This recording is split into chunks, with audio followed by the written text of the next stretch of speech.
Praise lord, హల్లెలూయా. ఈ రోజుల్లో అందరూ ఎలా ఆలోచిస్తున్నారంటే, నా జీవితంలో ఏమీ లేదు, అంతా శూన్యం అయిపోయింది. ప్రతి చిన్నదానికి మనకి అలా బాధపడడం అలవాటు.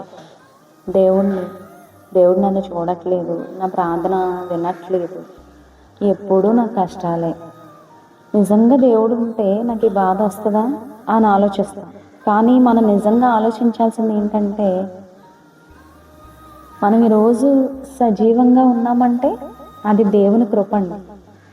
మనం కడుపు నిండా తింటున్నామంటే అది కేవలం దేవుని కృప.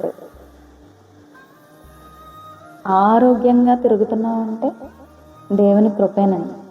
ఈ రోజును చూడలేక ఎంతోమంది ఉన్నారు. సజీవుల లెక్కలో లేని వాళ్ళు ఎంతోమంది ఉన్నారండి. కానీ మనం ఏం ఆలోచన చేస్తా ఉన్నాం? దేవుడు నాకేమి ఇవ్వట్లేదు, దేవుడు నాతో లేరు అసలు అని ఆలోచిస్తాము. కానీ మన ప్రార్థనా జీవితం, ఆత్మీయ జీవితం గురించి ఎప్పుడైనా ఆలోచిస్తామండి?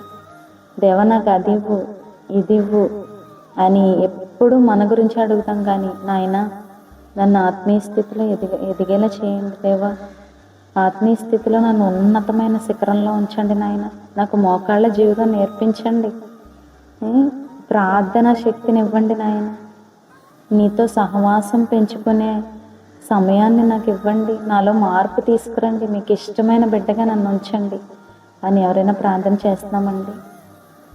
అలా ఎప్పుడైతే మనం ప్రార్థిస్తామో మనం అడగక్కర్లేదు, నాకు ఇది కావాలి నాయనా, అది కావాలి నాయనా అని మనం అడగకముందే మన అక్కర్లను తీర్చే దేవుడండి. స్తోత్రం చెప్తామా? హల్లెలూయా.